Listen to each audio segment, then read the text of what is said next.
Kita mau panen buah markisa. Markisa ini bagus, banyak vitamin C-nya nih. Ada bolong-bolongnya. Papa ambil aja, yang penting isinya bagus. Wih, isinya orange, kawan-kawan. Mantap nih. Yuk kita panen.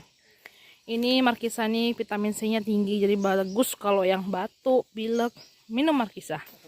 Ini ya kawan-kawan ya, secukupnya aja lah kita ambil kawan-kawan. Yang kira-kira masak.